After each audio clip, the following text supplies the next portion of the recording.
Hi, everyone. Today we're going to talk about kidding and lambing.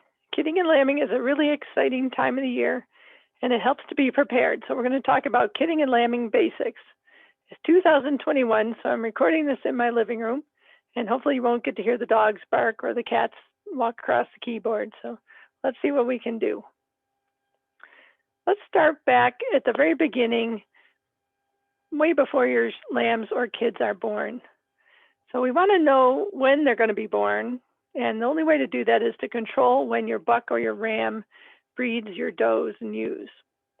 So how are you going to keep them under control? If you leave them running with the does or the ewes year-round, you're going to have lambs probably sort of in bunches at all different times, and it's tough to have a group of animals to sell that are similar in size and easy to feed and things because they're grouped up by their nutritional requirements. So how are you going to do that? You're going to have a ram or buck pen. If you feel like they're going to be lonely, you can find another wether to keep them company or something like that, or an old ewe that's already bred or something to keep them company. I also just like to remind them that the ram pen's a lot bigger than the freezer, which is the other option. So they should be happy to be in the pen even if they're by themselves. And just remember the gestation for sheep and goats is about 5 months. So it ranges from 145 days to 150 or so. And there are some great gestation charts online that you can use to figure that out if you have a hard time picturing that in your mind. So the other thing to think about is what is the age of puberty for your ewe lambs and doelings. So they can normally be bred when they're about 3/4 of their mature weight. So if you have 150-pound ewes, that means they got to be 110 pounds or so before you breed them. And same with does, you want them big enough so that they're going to gain enough weight so they're big enough when they kid and lamb.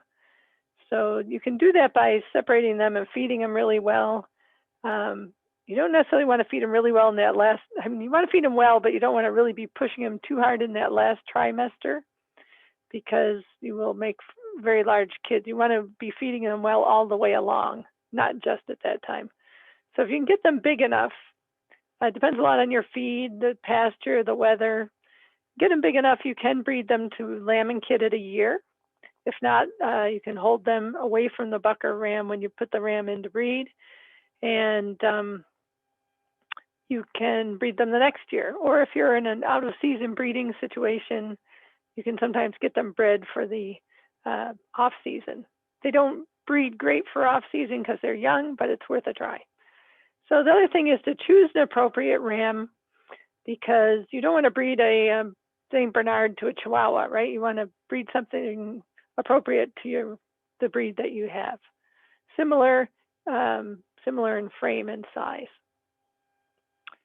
You want to make sure that your ewe is in good shape. She should have good nutritional status, be not too thin or not too fat. We're going to talk about body condition, which is their fatness, in just a minute. If it's a goat, you can tell they should have a good hair coat. If you have hair sheep, you can sometimes see that, but you also have that problem of when they're shedding, their hair coat looks pretty awful. But they should have a healthy looking hair coat. They should have minerals that are appropriate for the animal so that they have enough selenium, enough calcium, enough phosphorus, enough salt, usually a loose mineral made for either sheep or made for goats. Try to feed the right one to the right animal because there are things like copper in the goat minerals that the sheep can't have. So get a mineral that's appropriate for your animal and make sure there's clean water available and not frozen water available. This is a little chart of body condition score, and this is a cross section of a sheep or goat. So you're looking maybe from the back, and those are the ribs. And you can see in the bottom right-hand picture, there's a layer of fat over the whole thing. There's almost a dimple on the top where the backbone is. That's the backbone sticking up in the middle. So I usually, and this is really tricky if you have wool sheep to tell what their body condition score is. So I usually put my hand flat on their back and rub it back and forth or feel them around the pins and the hooks. Those are the bones that stick out on their hips. And feel for the ends of their spinal process, the little pieces that stick out from their backbone. And you should feel some padding. You don't want it to be like the skinniest one or the fattest one, but somewhere in between. It takes a little practice. So when you have all your sheep squished in a group and you're working on them, or they're going through the chute, feel a few and get an idea what they feel like. Here's some pictures of some goats to give you an idea. You see very thin, lots of bones, little ribs showing. Normal. You can see the bone shape, but it's not sticking out. And if they're really rounded, they're probably too fat. Boer goats tend to be a little more rounded, so it's a little harder to tell. But I can tell you from doing necropsies on goats that if there's much fat in there, it does cause a lot of problems at birthing because it just takes up a lot of space in the body cavity and keeps them from being able to eat enough, and also makes it hard for the kids to get into position to be born. Also makes it hard for you to assist them if you need to. So what are we going to feed them, and what are we going to consider as important while we do it? So is there enough feed, right? So there should be enough feed so that you aren't finding the feed bunk empty. They should have enough feed so they can be selective.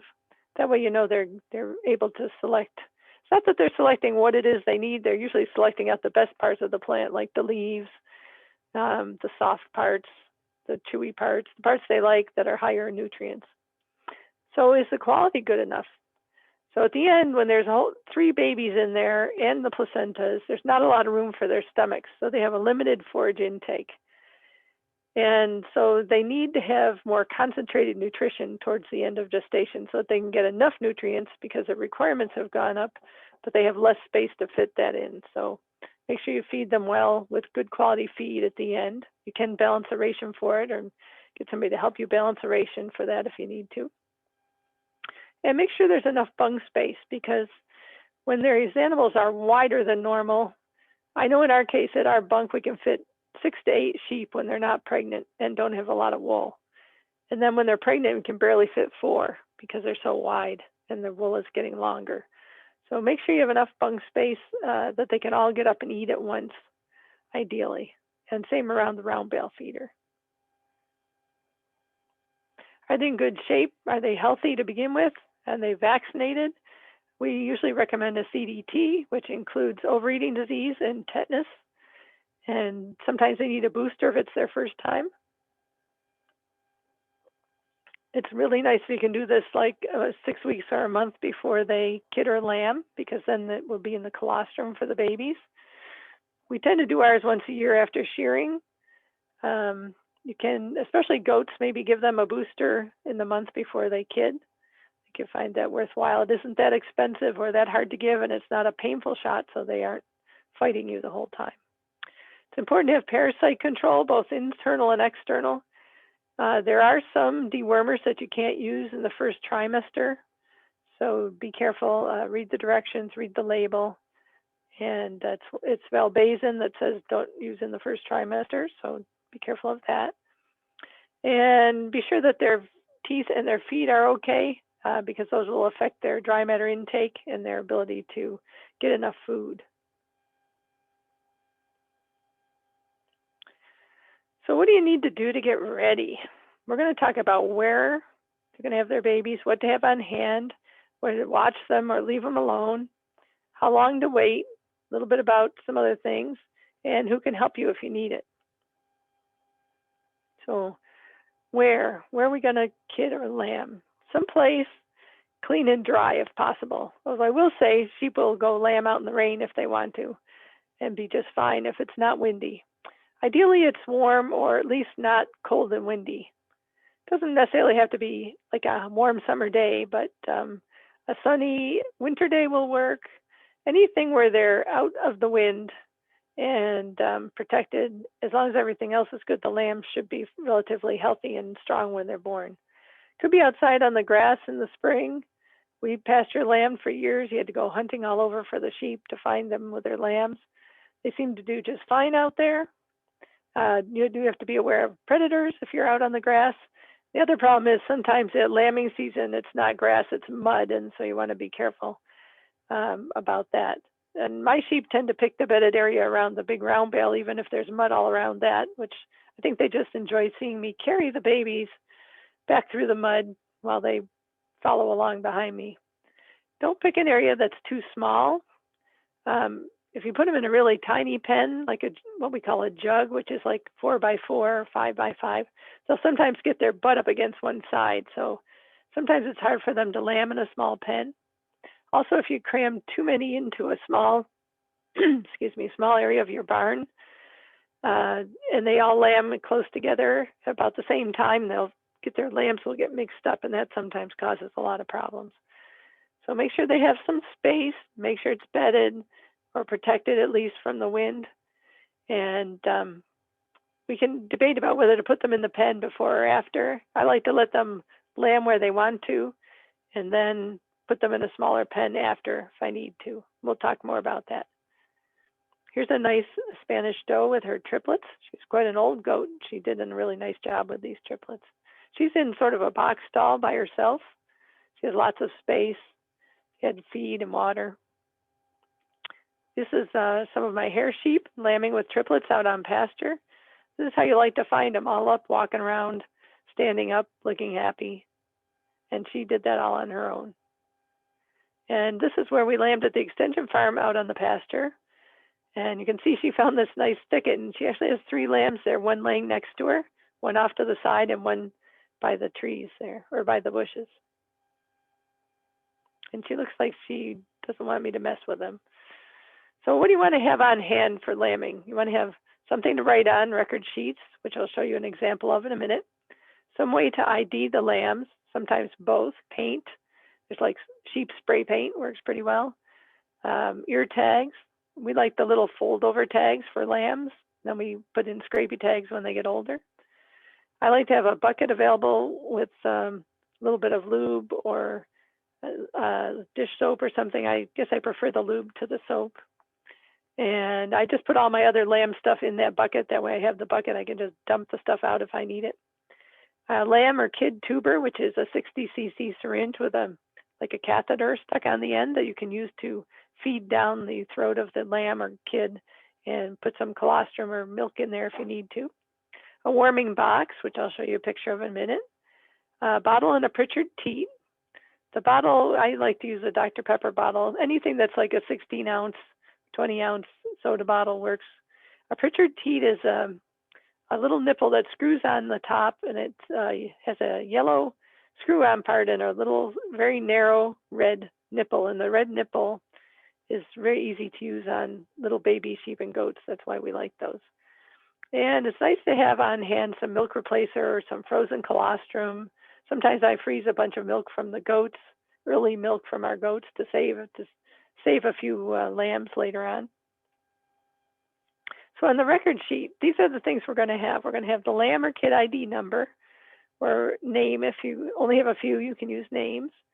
The mother, the date of birth, whether they were a single, a twin, a triplet, or a quad, their birth weight. You may be even estimating big, small, medium if you don't put an actual weight.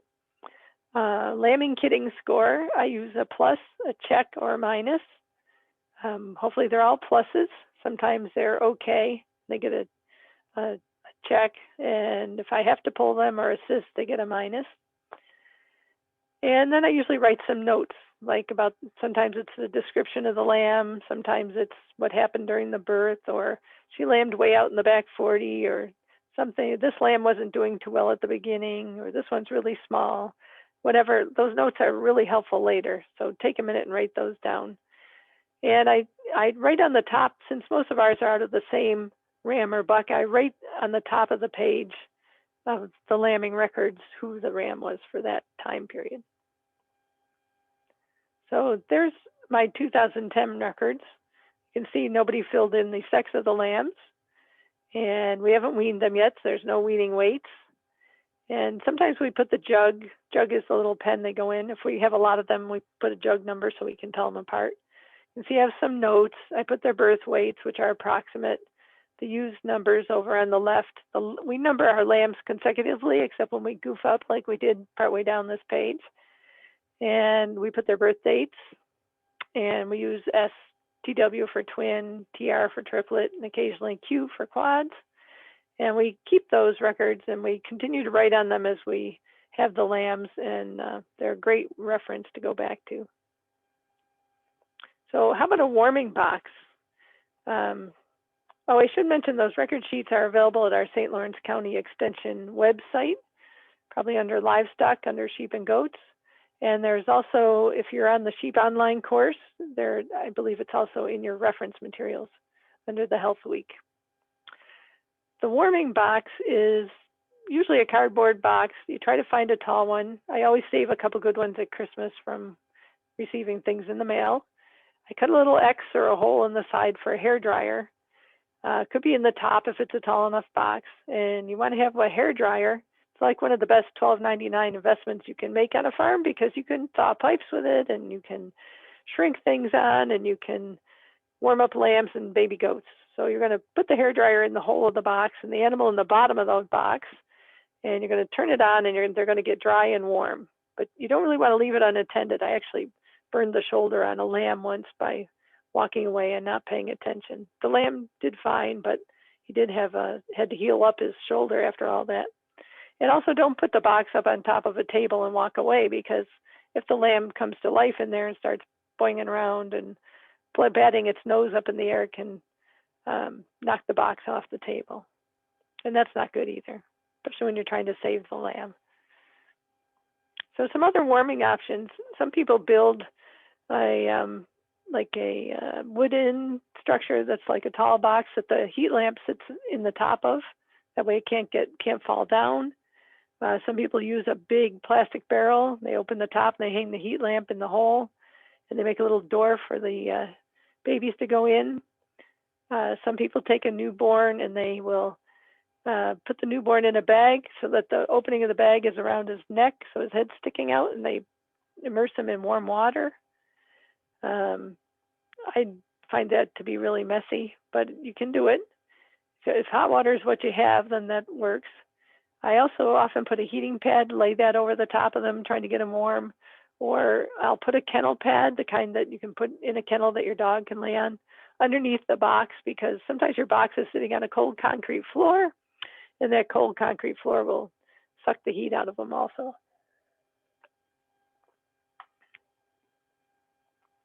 So how do we know when our doe or ewe is actually going to kid or lamb? And I think goats are especially hard because they get such big udders anyways. They like to keep you guessing. So you look for udder fullness. So when you can start to see the udder and it gets tighter and tighter. Sometimes they drop in front of the hips just a little bit, like the babies are getting into position. The vulva will be loose in pink, or sometimes it's quite red. And just before they lamb or kid, there'll be some discharge, usually sort of mucousy discharge. And they'll go around pawing and I call it making a nest. They'll paw and lay down and then stand up and paw and lay down. And they make what I call baby sounds, like they're talking to their baby, little baas and ma sounds that the goats make. If you've seen them with their baby, you would recognize this noise. So then they'll lay down. Sometimes they lay down and push, and then they get up and look like they expect something to be there. So they'll lay down, get up and lay down. It's uncomfortable. I've had a baby. I know it isn't really a fun thing. So they're probably uncomfortable, and they're pushing and then getting up to see what's going on. And when they push, a lot of times their head kind of goes up and to the side and turns back slightly, and you can see them working on it. So there's a 30-30-30-30-30 rule. So if you see 30 minutes of straining or 30 minutes of the water bag sticking out, you might want to reach in and poke a finger in there and be sure everything's coming in the right direction. If everything's normal, you can wait another 30 minutes before doing anything. And after a baby is born, it usually takes about 30 minutes between kids and lambs. And so if she's going to have triplets, let's say, there might be a half hour between each one. Sometimes they spit them out one right after the other in a pile, but usually they have one stand up and lick for a few minutes, and then the next one is born. And which can be confusing. If somebody else is lambing near them and the lamb wanders over to the other ewe, they can get confused. So here's a little picture of a cross section of an animal. I'm going to get my little pointer here so I can show you. Here's the lamb. Here's the head is facing out and the feet. So they come out sort of like in Superman position, like they're flying Superman, with the 2 feet sticking out and the head on top. This is the vulva. So if you do decide to assist, you don't want to pull up because you're going to push into the backbone. I'm going to want to pull slightly down. So let's see what happens next. So it's really nice when there's just one, it's pretty easy. When there's three in there, it can be a little more challenging. So this is what the water bag looks like.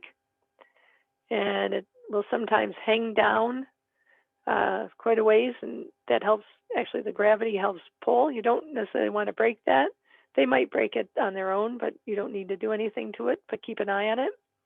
Don't confuse this with a vaginal prolapse, which looks more solid and pink and more like a grapefruit, kind of dimply. And it's solid tissue, whereas this is just a membrane full of fluid. The lamb comes out, you can see it came out head first and feet first.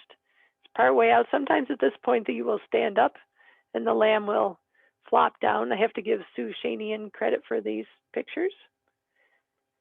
And once they're born, they sort of lay there and they're slimy, and the mother gets up and licks them off, and their head is kind of bobbly, and sometimes they blat a little. They can be kind of shaky at first. Don't worry, they'll get going.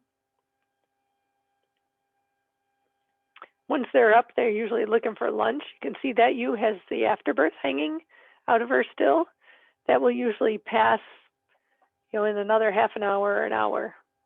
Occasionally it stays there. Don't pull on it. Let it go. It should come out on its own. If it doesn't have come out after a day, you might want to talk to your vet and see if you should give your ewe anything. So they're going to head to the udder and start looking for the udder. And it's painful to watch because they butt their nose up all over the place looking for the udder, and you're just dying to help them. But usually it's better to leave them alone. If they really seem to have trouble or give up, then go ahead and help them. So what if they have dystocia? So dystocia means the lamb is not coming the way it's supposed to. And how do you know this? Because you see the nose but no feet, or you see a 1 foot and no head, or you see a back foot, which would be the other side up, right? So if you think about how the front feet and the back feet would look, or you see the tail sticking out, don't panic. Hopefully you've been keeping an eye on your ewes, so there's still time to do something. You can wash your hands real good and take your watch off and your ring off if you can. You don't want to reach in there with anything sharp on your hands. Use a lube of some kind. I like the kind you buy in a little squirt bottle. And then you got to look for clues. Can you see a nose? Can you see a foot or two? Which foot is it, the front or the back? And you may have to reach your fingers in a little ways and see what you feel. Like if you just see the head, the nose, there might be a knee there that you could reach if you reached in and felt. And it takes a little practice, but if you know the anatomy of a lamb, you should be able to figure it out. Sometimes they're just too big and they just need help. Like they're coming in the right position, but they need a little assistance because they're just stuck. I have some that get what I call elbow lock, where the ewe pushes really hard and they kind of slide up over their feet. So their feet are still sticking out and their nose is sticking out, but the elbows are caught. So then I pull one leg and then the other till I can get them out straight, one out straight and then the other, and then they'll pop out. So maybe the nose is out, maybe the feet, maybe the forehead won't fit through if you have a big lamb and a small ewe, and you need to work on it, put some lube up in there, run your finger around, try to pull down so the head doesn't push so hard on the opening. And sometimes you find the lamb swollen and dry, which is kind of scary. But you can keep working on it. Try to get it all in the right position. Use lots of lube. Pull down, wiggle the front feet back and forth. You may have to pull harder than you think. So when you start this out, you're going to put your fingers kind of together to make a cone, right? And work your hand in, work your hand back and forth gently as you reach in. I have to close my eyes and concentrate on what I'm feeling. And everybody has to be quiet. And usually I'm sweating because it's actually really hard work. And think about what you feel. There are some things that you can recognize, like eyes, teeth, ears, knees. That the head is, making sure the head's in the right position. Making sure if you have 3 feet and 1 head, you need to figure out who that other foot belongs to. Is it belong to the lamb behind? Or is it a back foot that got squished up with the front feet? Those are tricky to figure out. Just take your time and feel in there. Sometimes what you think is happening at first isn't what's happening, and you need to keep thinking about it and working on it. You can usually figure it out. So here's some standard ones. So See how the feet are pointing up? The bottom of the feet are pointing up. This is backwards is a breech.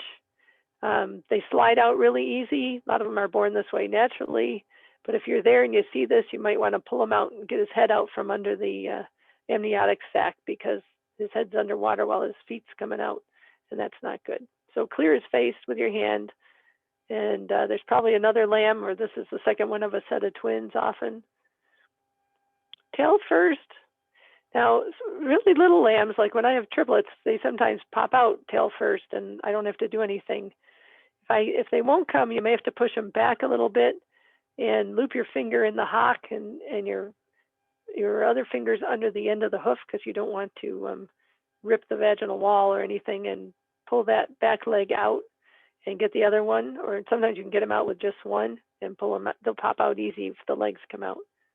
I've had them in there sideways with the tail out, so you have to really feel around and look. I will tell you that 99% of our lambs are born just fine all on their own, but it's nice to be ready. Here's the elbow lock I was talking about, where they kind of get pushed out over their elbows. And you can get one foot out and then the other foot out, and then they'll come along. 1 foot back is also really common. They can be delivered this way if they need to be. But if I can, I'll slide my hand. I'll put my palm up and slide it down along under the neck and chin of the lamb, and cut my hand around the leg and sort of unbend it as I slide it out. Once I got that other leg out, it comes out easy. Both legs back. You need to get at least one front leg out to get them out in most cases, unless it's a really tiny lamb. And you just have to slide your hand under the lamb and get one leg and then the other.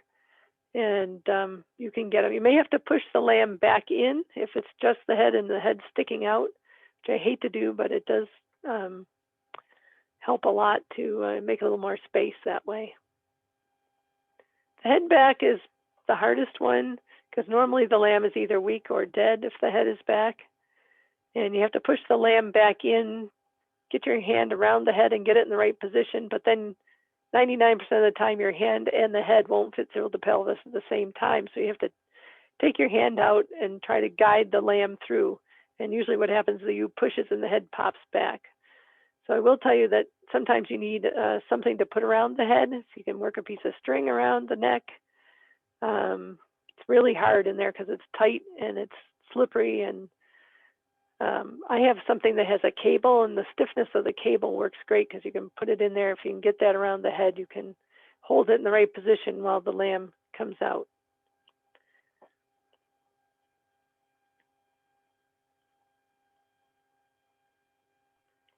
Don't be afraid to ask for help if you need it.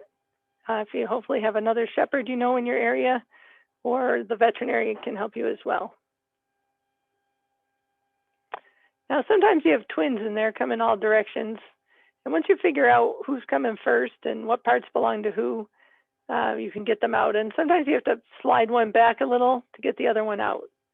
And don't panic. Again, call the vet if you need help. Call your neighborhood shepherd if they can help you out also. If they're coming together, same problem. You have to figure out what's going on, push one back. Try to keep the one that's coming straight, coming out the way it's supposed to. Just make sure you have the right legs with the right lamb. And sometimes it's very frustrating if you can't figure it out, but you'll get it. Don't panic. And remember, you might get those two out, and there might actually be a third one behind them. And I've pulled lambs that didn't make it because we couldn't get them figured out in time, and then behind them was another lamb that was alive. So don't give up. Like I said, there could be more lambs in there. Don't assume all the lambs are out. You need to observe the ewe. If she acts restless or like something's not quite right, there could be another lamb in there, especially if she's tired and it's hard for her to push now. So you might want to reach in, especially if they're small lambs. Sometimes I'll just reach in and see if I feel anything else. And sometimes they're way down in there, and sometimes even though you looked, you'll come out later and find another lamb out there. So they'll fool you if they can. And you may have some disasters. If you have a lot of sheep and a lot of lambs, things happen. I've had a lamb or a kid die inside the ewe. It falls apart when you pull it. Smells terrible. Just about knocked our farm manager, Charlie, on his butt when he came in the door one day and I was yanking out a dead lamb. I hope none of you have to do that. It's pretty awful. Sometimes they're malformed and won't fit out. I had one that was actually inside out inside the U. There's a special name for that that I can't come up with at the moment, but I could feel teeth and I could feel ribs and there were feet, but nothing was in the right place. And no matter what I did, this lamb was not going to come out. It just wouldn't, it wasn't the right shape. And we ended up euthanizing the ewe because we couldn't save her, or we didn't think we'd be able to save her. And that was the vet's judgment. So that happens rarely, very rarely. Sometimes the ewe is not feeling well or is old and doesn't have the strength, or she may be pushing and then kind of just needs assistance to get it started. And sometimes they're malformed but comes out. I've had at least two, what I call them wool bags, like a bag that has bones and things inside it, and sometimes it has an ear or a tail. So, but it usually comes out okay. Sometimes there's other lambs that are normal in there.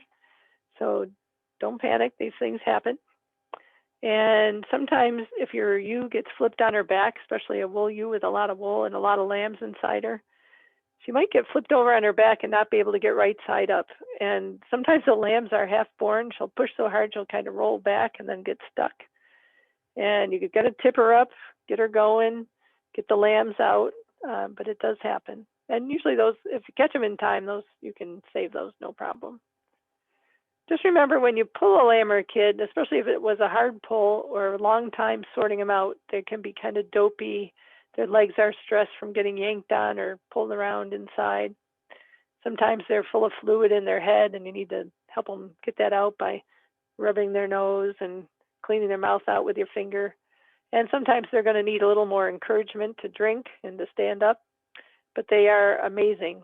I've had frozen lambs. I've had lambs that I didn't think were going to breathe. And once they get going, they'll get them started. They are pretty tough. So let's talk about newborn kids and lambs. We'll talk about what happens when they're just born. We'll talk about whether to put them in a jug or not to put them in a jug. Things to do for the mother and things to do for the lamb. Now that I scared you all by showing all those pictures of dystocia, don't worry, most of them are born normally. And if they're just born, you just want to make sure the sac is off the nose. We lose probably 1 a year to the sac being on the nose, and sometimes that's either the mother is having too many in a row and doesn't get to them, or for some reason it didn't slide off while it was being born. The lamb should be breathing. Sometimes they lay there for a minute. It's kind of scary. You might want to tickle their nose with a piece of straw or hay. Sometimes I just blow on their nose. You can do mouth to mouth, but it's really not recommended. Their lungs are very small, and you don't know, especially if they're not breathing, you don't know if they have Q fever or something that you don't really want to put your mouth on. So I don't really recommend that. Don't pick them up and swing them around by the legs. This doesn't really help them out. And once they sort of snort a few times and shake their head and look around, they'll be sort of wobbly and they'll snort and they're just clearing the stuff out of their nose. As long as they're breathing and the mother can see them, they should be good. The mother will usually get up and lick them off, or you can pull the lamb around and put them in front of the mother's face if she's really tired. Sometimes that's the case, and it's helpful to move them around, or if she's had a rough birth and she's sore. So I don't generally, if they're just born and I find them, even if they're up and walking around a little bit, I don't usually move them immediately unless something else is going to run them over, or we're coming in to put in hay or something where they got to get out of the way, because there's bonding going on and the mother will want to stay in that spot where the lambs were. So even if you take the lambs, you sometimes can't get her to follow you. Ideally, just leave them there for a few minutes. Put iodine on the navel. Teat dip cup works pretty good. Even a paper cup, if you just have a few. I always wait till they stand up, and don't splash it all over the lamb. Just try to get the navel, if you don't really want to change the smell of the lamb too much. And I usually, if they're up and they're semi-dry, I write them down. I put their tags in. I get the mother's ID and get it down. We put the tags in, then we actually paint on the side of the lamb's number. And we number our lambs consecutively, but some people put the U's number on the lamb and the lamb's number on the U and things like that to try to keep them straight. So use whatever code you want to do that will help you identify them. Sometimes when we have a whole lot of lambs born, I'll put dots on the ones that go together of different colors because we can't keep them straight. And they do make what they call paint brands that they're like metal numbers that you dip in the paint and you sort of print on the U's or on the lambs and U's, and those work great also. So to jug or not to jug? So a jug is a little pen that you usually put the mother and her babies in to bond. And we do use jugs when we're lambing inside. We only keep them in there overnight. We don't keep them in the jugs for a long time because it's hard to keep it clean and it's a lot of work feeding and watering in all the jugs. Some people keep them in the jugs for a week. I don't feel that's necessary, but it depends on your system. If it's really crowded and they're likely to get confused about whose lamb is whose, I would put them into a jug relatively quickly. If the mother's friendly and you can do all the things you need to do with the lamb and she's doing a good job, they might never go in the jug. Are the lambs likely to get in trouble? Like, are there spots they can get stuck behind the feeder or get through the gate and into the ram pen or something like that? Then I might put them in the jug. And we also jug when there's a lot of lambs. And it seems like we have 1 or 2 days where we have a whole bunch of twins and triplets born, sort of all at the same time, and we can't keep them straight, much less the sheep keep them straight. So we do put them into jugs, and we try to wait till they've nursed and just stand there and watch and write down who's who and who goes with who. And just be careful when you put them in the jug to get them with the right mother because they won't take care of somebody else's baby. And they'll even beat on them pretty hard. And they can get starved to death in there with nobody feeding them. And they can also get hurt. So be careful to get the babies in with the right mother. And sometimes where we think it's the right mother is not. We have to watch and make sure everything's working out okay. So there's some things you can do for the mother. It's a good idea to check the udder and be sure there's milk there. You should never assume there's milk, even though they have a big udder. Sometimes there isn't actually much milk coming out. And so if the baby's sucking and the tail is wiggling, that's usually a good sign. Although if they keep going on and off the teat and act frustrated and butting at the udder, maybe not enough is coming out. So check the udder if you can. That's one good thing about the jug. You can usually reach in there and check the udder. Watch for the afterbirth. That should come out and land on the floor. If you have guardian animals, they will eat those up. So if they aren't eating their food, that's probably why. I mentioned earlier, if the ewe is really tired, you can pull her lambs and kids around to the front for her to lick off so she doesn't have to get up for a few minutes.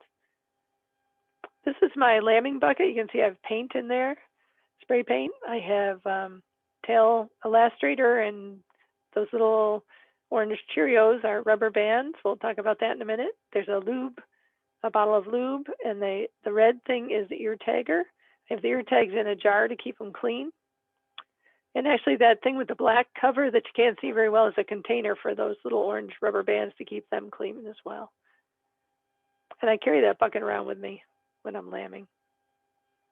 So things to do for the lamb or kid. Now, you want to be sure that they nurse. That's the most important thing. And if you weren't there and they're up and they're happy and they're running around, they're probably fine.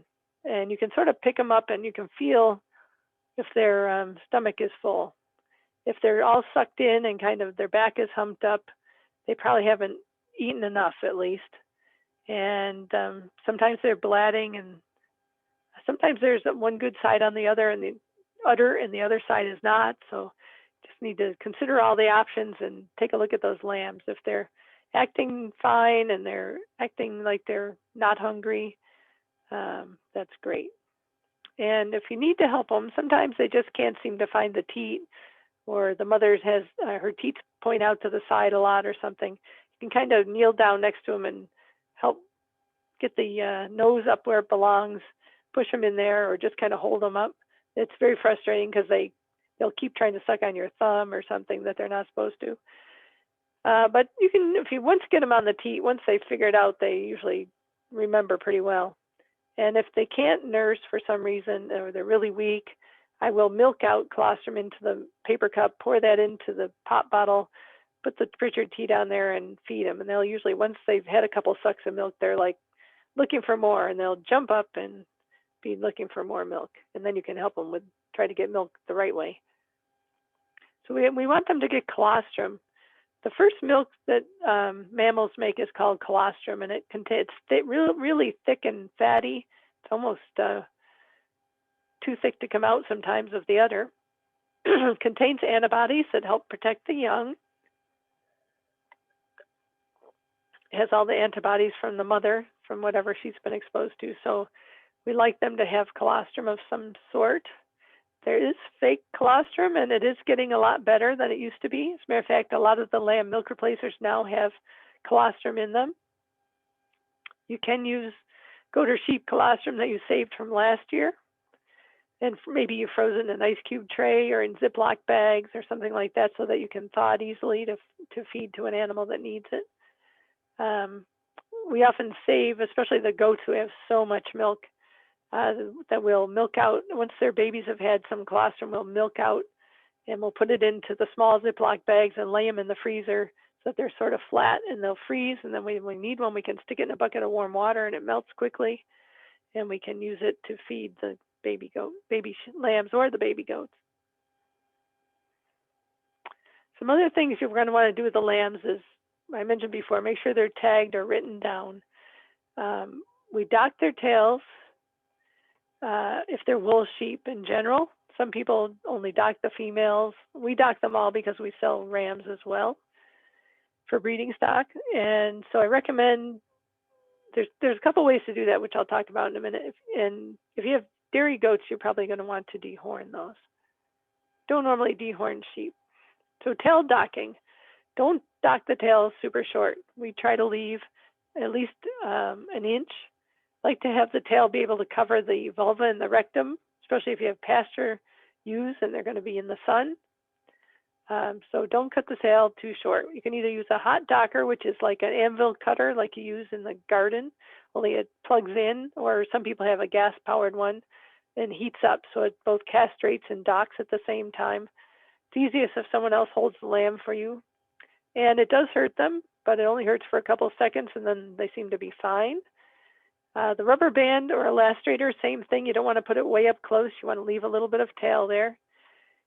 And we usually use, if you hold the lamb upside down and pull the tail away from the body, there's 2 folds of skin that come from the body to the tail. And we want to make sure we're at least at the end of those folds. That's a good way to tell how much tail you want to leave. And we do it as young as possible. I do it while they're still wet, or just barely up walking around if I can, because it does not seem to hurt them then. If I wait even till later that day or the next morning and I do their tail, it obviously makes them feel uncomfortable for 15 minutes to a half an hour. And so I try to do it as young as possible. If you have hair sheep, chances are you don't need to dock their tails, which is great. And why do we dock their tails? Partly tradition and partly because when they're older, and the birthing fluids get in the tail later on when the ewe with the tail has babies and it attracts flies, and the shearers don't like to shear tails. Remember that sheep originally shed their wool and we sort of bred that out of them, so that's sort of our fault. But that's why we dock their tails. And that's one of the things I really like about my hair sheep. How about dehorning? Again, you want to do it as soon as you can. Usually you have to sometimes you have to wait till you can feel the little nubs on their head, but we try to do it at a week or less. Sometimes the bucks have bigger horns, even as little babies, and they're a little harder to do and have it work well. At this point, we are using the veterinarian, but you can do it with a dehorning box that you can make. There's plans online, a goat dehorning box. And the vet can teach you how to use analgesics, or that's one of the reasons we like to have the vet do it. Although I honestly, having done it both ways, I sometimes think they are less happy about getting the numbing agents than they are about the actual dehorning. So this is a goat dehorning box. I always sit on the box while I dehorn and put my hand under the baby goat's chin, hold their ear down with my thumb so I don't hit anything with the hot iron that I don't want to. It's not a job anybody really enjoys doing, but it is really nice to have goats without horns. Here's some ewes outside with their lambs. You can see the numbers on their sides, and those are hair lambs, or mostly hair lambs.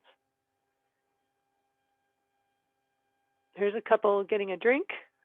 A couple nice set of twins. That's a hair sheep also, so she has a tail, and I didn't have to dock their tails. This is me in the pasture. I'm actually using the elastrator, and I put the lamb over my knee, and I put the tail through the rubber band and can situate it and get the elastrators out and put the lamb back down with its mother. You can see the mother in the background there. So there's some other things you need to know about, and that's chilled lambs, hungry lambs, and unmothered lambs, or mixed up lambs. So lambs can get chilled sometimes even when it's pretty warm if it's windy and rainy, but normally it's something that happens during the cold weather. So one way to avoid that is to control your buck or ram and lamb in the warm weather. If you have a nice barn that's well protected, there are advantages to lambing in the cold weather when you're not out trying to hay or do other things. You also need to have lights in your barn because it's pretty dark in the winter, at least where I'm from. So plan to lamb when it's warm, especially for your first time maybe, that would be a good idea. You can make a simple warming box. I mentioned before you can take a box and cut a hole and get one of those nice hair dryers with a long snout on the end where the air comes out. And you can stick them inside your coveralls to warm them up, but I will warn you that they do pee when they warm up, which is not always nice inside your coveralls. You can set them next to the wood stove if you're careful. Again, remember heat rises, so it might not be actually getting that much heat in the box next to the wood stove. Either way, keep an eye on them. Really, I like the warming box best.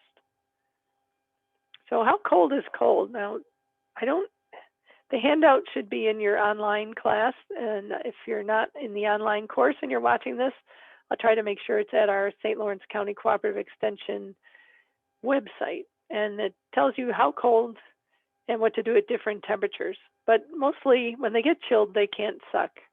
And meanwhile, their brain is burning glucose. So if they've been chilled for a long time, we can sometimes give them a peritoneal injection of sugar solution, which you put in the lamb below the navel. You hold the lamb by the front legs and let the body hang down, and you go below the navel and a little to one side, and you can actually inject right into the body cavity sugar water, and that will help them so that when you thaw, their brain has some glucose. Now, we only do that in extreme cases. Most of the time, if you warm them up gently and get a little bit of, even a couple swallows of colostrum into them, they will come around. I have had lambs freeze to the ground and survive if I can get them off the ground in one piece and get them warmed up. Sometimes it takes them a surprisingly long time to warm up if they're really chilled. You can tell by putting your finger in their mouth if their mouth is cold. Even though they look warm on the outside, they're still cold on the inside. So warm them up, get them warm. You can rub them with a towel, but be gentle. And once they're warmed up enough to, like, if you put your finger in there and they can suck a little bit, you can try gently giving them the bottle. Don't choke them, but you can try that, or tube them. They have to be able to swallow in order to tube them. Like, you want to put the tube in, you're sliding it down. You want them to be able to swallow when they get to that point. So you can't really tube them before they're warmed up a little bit. And keep an eye on them while they're getting warmed up. I put them in the barn around the office area, and I go around and do things and keep checking back on them. There's one that's been warmed up. He has a little coat.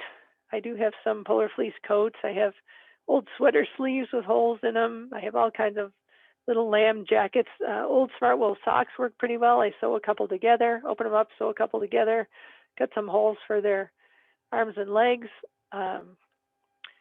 And that can help keep them warm if they're having a hard time. This lamb, he must have 9 lives because he went through a lot, but he did survive and turned out really well in the end. So how about hungry lambs and kids? Sometimes you can help them nurse. This happens in goats where the udder is too big and the teats are too stiff, and the baby goats can't get underneath them. So you sometimes have to put the goat up on a stand and hold the baby underneath, or you have to milk out some milk and then let them try and nurse.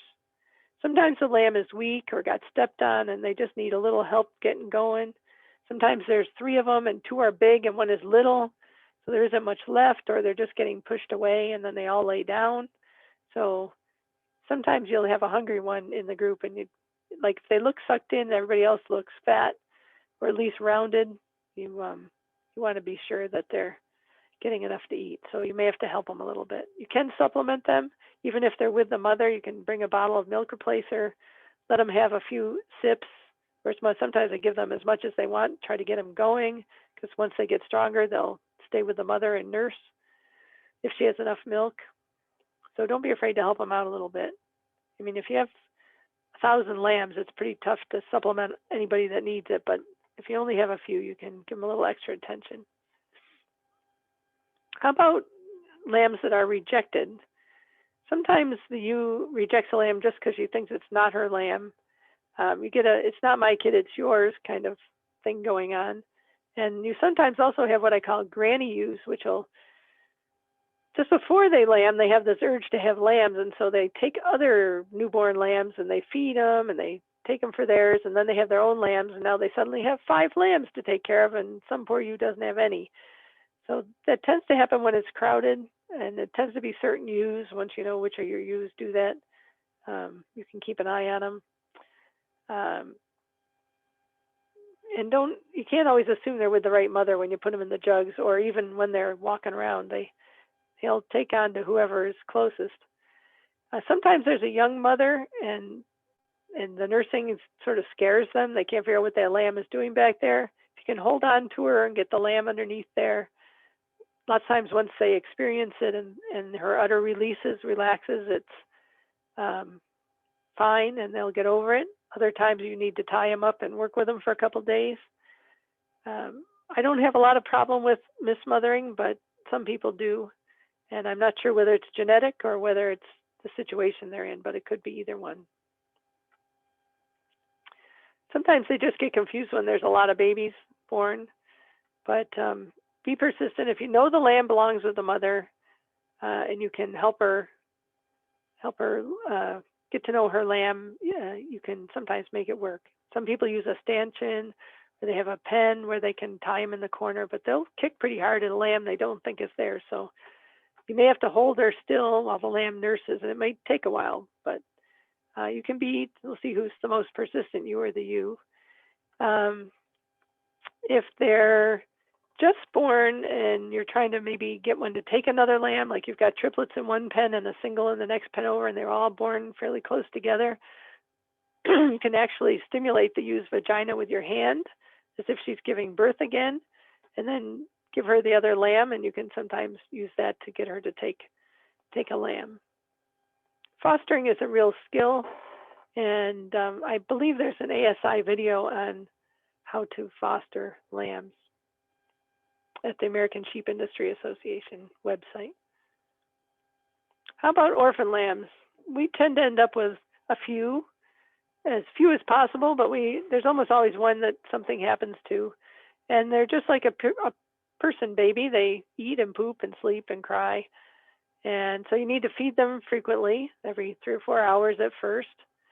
I only get up in the night if I have to. I tend to go to bed late and get up early anyways, so they can usually make it overnight at my house. You can see I'm using the bottle with the Pritchard teat there to feed the babies. Try to make sure they have colostrum, or at least milk replacer that has colostrum in it. Use a good quality sheep or goat replacer. It works better than cow milk replacer. We have raised lambs on goat's milk, but they do better at the beginning if they can have sheep milk replacer because it's a little thicker, or a little more concentrated, I should say. And we feed them. You can feed them with a bottle at first and then get them onto a bucket with nipples. And they can drink cold milk once they're up and going. And so if it cools down during the day, that's fine. Sometimes if it's warm out, you're trying to keep it cool so it doesn't spoil. But remember to feed them frequently. I generally let them nurse as much as they want, have as much as they want. And sometimes pretty soon they can go to twice a day, maybe by a week or 10 days. So we mix up our milk replacer in the sink in a mixing bowl with a whisk. Some people have an automatic lamb bar that mixes the replacer and feeds it out to nipples for the lambs. There's all levels. You can use one bottle and just feed one lamb and never have a bucket. You can use a bucket like the one on the right with the little nipples. Lots of choices, so you have to do what works best in your situation. So where do you put these bottle lambs? Well, lots of times when they're really little, I have them in a box or a clothes basket right in my house so it's easier to take care of them.